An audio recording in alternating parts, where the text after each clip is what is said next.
ஒரு மழை மாலையில் அமைதியான கபே மீது கேமரா தடை செய்கிறது. 3 பழைய நண்பர்கள், ஆயிஷா, ரவி மற்றும் சாம், ஆண்டுகளில் முதல் முறையாக ஒன்றாக அமர்ந்திருக்கிறார்கள். குழந்தை பருவ சாகசங்களைப் பற்றி அவர்கள் நினைவூட்டும்போது அவர்களின் சிரிப்பு காற்றை நிரப்புகிறது.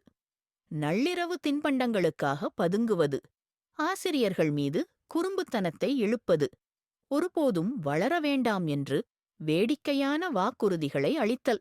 ரவி ஒரு தேய்ந்த நாட்குறிப்பை வெளியே இழுத்து, பல ஆண்டுகளுக்கு முன்பு இருந்தே கையால் எழுதப்பட்ட கனவுகளால் நிரப்பப்பட்ட ஒரு பக்கத்திற்கு புரட்டுகிறார். இதை நினைவில் கொள்கிறீர்களா? அவர் புன்னகைக்கிறார் என்று கூறுகிறார். ஆயிஷா சத்தமாக வாசிக்கிறார். நாடு முழுவதும் சாலை பயணம்.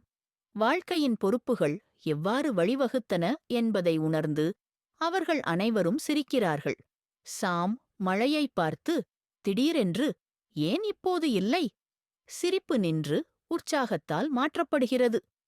3 நண்பர்களும் பார்வைகளை பரிமாறிக்கொள்கிறார்கள். ஒரு அமைதியான ஒப்பந்தம் உருவாகிறது.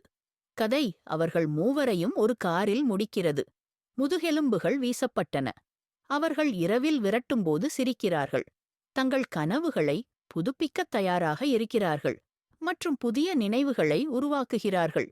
செய்தி: நண்பர், நீங்கள் எவ்வளவு அடிக்கடி சந்திக்கிறீர்கள் என்பது பற்றி அல்ல, ஆனால் நீங்கள் விட்டுச் சென்ற இடத்தை எவ்வளவு எளிதாக எடுத்துக்கொள்கிறீர்கள் என்பது பற்றி.